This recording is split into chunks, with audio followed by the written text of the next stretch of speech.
열왕기상 18장. 많은 시간이 흘러 하나님의 말씀이 엘리야에게 임했다.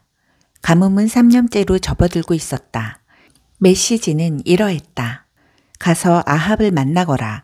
내가 이 땅에 비를 내리겠다. 엘리야는 아합을 만나러 떠났다. 그때는 사마리아의 가뭄이 가장 심할 때였다. 아합이 왕궁을 관할하는 오바댜를 불렀다. 오바댜는 하나님을 경외하는 경건한 사람이었다.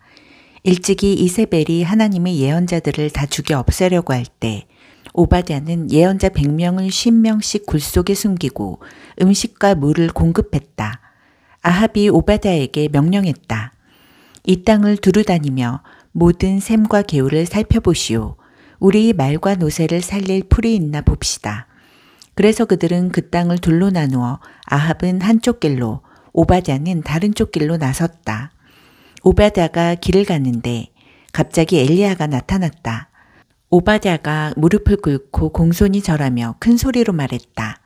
참으로 내 주인 엘리야이십니까? 엘리야가 대답했다. 그렇소. 내가 엘리야요. 이제 가서 그대의 주인에게 내가 엘리야를 보았습니다. 하고 말하시오. 오바댜가 말했다. 내가 무슨 잘못을 했기에 이러십니까? 아합이 나를 죽일 것입니다. 당신이 하나님께서 살아계심을 두고 맹세하는데 내 주인이 당신을 찾으려고 사람을 보내지 않은 땅과 나라가 없습니다. 그들이 말하기를 샅샅이 찾아보았지만 찾을 수 없었습니다 하면 내 주인은 당신을 찾지 못했다는 맹세를 그 땅과 나라로부터 받아냈습니다. 그런데 이제 당신은 내게 가서 그대의 주인에게 엘리야를 찾았다고 말하시오 라고 하십니다. 내가 길을 떠나자마자 하나님의 영이 당신을 아무도 모르는 곳으로 데려가실 것입니다.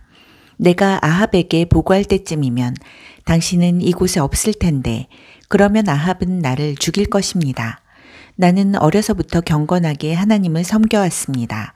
이세벨이 하나님의 예언자들을 죽이려 할 때 내가 어떻게 했는지 듣지 못하셨습니까?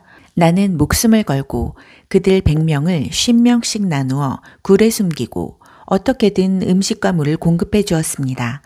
그런데 이제 당신이 내게 말씀하기를 내 주인에게 엘리야를 찾았습니다. 하고 말하여 주의를 끌라고 하십니다. 내 주인은 틀림없이 나를 죽일 것입니다. 엘리야가 말했다. 내가 섬기는 만군의 하나님께서 살아계심을 두고 맹세하는데 오늘은 내가 아합을 대면하여 만날 것이오. 그래서 오바댜는 곧장 아합에게 가서 말했고 아합은 엘리야를 만나러 나갔다. 아합은 엘리야를 보자마자 말을 건넸다. 그대가 우리를 괴롭히는 늙은이로군. 엘리야가 말했다. 내가 이스라엘을 괴롭히는 것이 아닙니다. 이스라엘을 괴롭히는 사람은 바로 왕과 왕의 정부입니다. 왕께서는 하나님이 규례와 명령을 버리고 지역 신들인 바알들을 쫓았습니다. 왕께 청할 일이 있습니다. 이스라엘이 모든 사람을 갈멜산에 모아주십시오. 이세벨이 특별히 아끼는 지역신 곧 바알의 예언자 450명과 창녀 여신 아세라의 예언자 400명도 반드시 그곳에 오게 해주십시오. 그래서 아합은 이스라엘이 모든 사람, 특히 바알과 아세라의 예언자들을 갈멜산으로 불러 모았다. 엘리야가 백성에게 소리쳤다. 여러분은 언제까지 팔짱만 끼고 있을 셈입니까? 하나님이 참 하나님이면 그분을 따르고 바알이 참 하나님이면 그를 따르십시오. 이제 여러분의 마음을 정하십시오. 백성은 한마디도 하지 않았다. 아무도 움직이지 않았다. 그러자 엘리야가 말했다. 이스라엘에 남은 하나님의 예언자는 나 하나뿐이고 바알의 예언자는 450명이나 됩니다. 바알의 예언자들을 보내어 소 2마리를 가져오게 하십시오.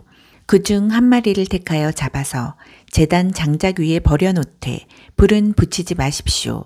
나는 나머지 소를 가져다가 각을 떠서 나무 위에 얹어놓겠습니다. 그리고 역시 불은 붙이지 않겠습니다. 그 다음에 여러분은 여러분의 신들에게 기도하십시오. 나는 하나님께 기도하겠습니다. 불로 응답하는 신이 참 하나님으로 밝혀질 것입니다.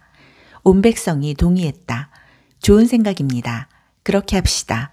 엘리야가 바알의 예언자들에게 말했다. 당신들이 수가 많으니 먼저 하시오. 당신들이 소를 골라서 준비하시오. 그리고 당신들 신에게 기도하되 불은 붙이지 마시오. 그들은 가져온 소를 제단에 차려놓고 바알에게 기도했다. 오전 내내 바알이여 우리에게 응답해 주십시오 하고 기도했다. 그러나 아무 일도 일어나지 않았다. 속삭이는 바람소리조차 없었다.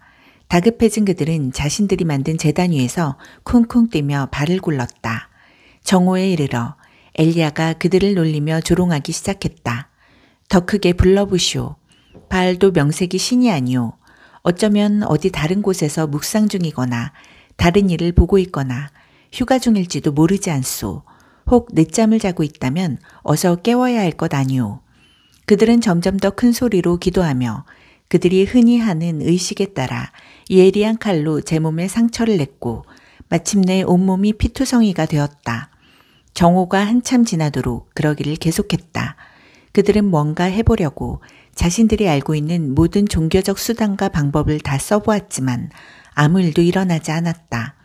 가느다란 소리, 희미한 반응조차 없었다. 그때 엘리야가 백성에게 말했다. 그만하면 됐소. 이제 내 차례요. 제단을 빙 둘러 모이시오. 그들이 모이자 그는 무너진 제단을 다시 쌓아 올렸다. 엘리야는 하나님께서 전에 이제부터 내 이름은 이스라엘이다 하신 야곱의 각 지파별로 하나씩 돌 12개를 가져왔다. 그리고 그 돌들로 하나님을 높이는 제단을 쌓았다. 이어서 그는 제단 둘레에 넓은 도랑을 팠다. 제단 위에 장작을 펴고 각을 뜬 소를 그 위에 얹어놓은 뒤 말했다. 들통 4개에 물을 담아와서 소와 장작 위에 흠뻑 부으시오. 곧이어 그가 그렇게 한 번 더 부으시오 하니 그들은 그대로 했다. 그가 다시 한 번 더 부으시오 하니 그들은 3번째로 그렇게 했다. 제단은 흠뻑 젖었고 도랑에는 물이 흘러넘쳤다. 제물을 바칠 때가 되자 예언자 엘리야가 나와 기도했다. 하나님, 아브라함과 이삭과 이스라엘의 하나님, 주께서 이스라엘의 하나님이시고 저는 주의 종이며 제가 지금 하고 있는 이 일이 주님이 명령에 따른 것임을 지금 이 순간 알려주십시오. 하나님, 제게 응답해 주십시오. 제게 응답하셔서 주는 참 하나님이시며 이들에게 다시 회개할 기회를 주고 계시다는 것을 알려주십시오. 그러자 그 즉시 하나님이 불이 내려와 재물과 장작, 돌, 흙을 다 태우고 도랑의 물까지 다 말려버렸다. 온 백성이 그 일을 보고 얼굴을 땅에 대고 엎드렸다. 그들은 두려움에 사로잡혀 하나님께 절하며 외쳤다. 하나님은 참 하나님이시다. 하나님만이 참 하나님이시다. 엘리야가 그들에게 말했다. 바알의 예언자들을 잡으시오. 한 사람도 도망가게 해서는 안 됩니다. 백성이 그들을 잡았다. 엘리야가 그들을 기손 시내로 끌고 내려가게 하니 백성이 그 무리를 모두 죽였다. 엘리야가 아합에게 말했다. 일어나십시오. 먹고 마시고 기뻐하십시오. 곧 비가 올 것입니다. 비가 오는 소리가 들립니다. 아합은 그의 말대로 일어나 먹고 마셨다. 그 사이 엘리야는 갈멜산 꼭대기에 올라가서 얼굴을 무릎 사이에 묻고 엎드려 기도했다. 그러다가 그의 젊은 종에게 말했다. 어서 일어나 바다 쪽을 살펴보아라. 종이 가서 보고 돌아와서 그에게 보고했다. 아무것도 보이지 않습니다. 계속 살펴보아라. 필요하다면 7번이라도 가보아라. 엘리야가 말했다. 아니나 다를까 7번째에 종이 말했다. 구름이 보입니다. 하지만 아주 작습니다. 겨우 사람 손만한 구름이 바다에서 일어나고 있습니다. 그렇다면 왕께 서둘러 가서 비가 와서 길이 막히기 전에 안장을 지우고 산을 내려가십시오 하고 말하여라. 순식간에 바람이 일고 구름이 몰려와 하늘이 캄캄해지더니 곧 비가 억수같이 쏟아졌다. 아합은 전차를 타고 이스라엘로 서둘러 달렸다. 그리고 하나님께서 엘리야에게 엄청난 능력을 주셨다. 엘리야는 겉옷을 말아 올려 허리에 묶고서 이스라엘에 도착할 때까지 아합의 전차 앞에서 달렸다.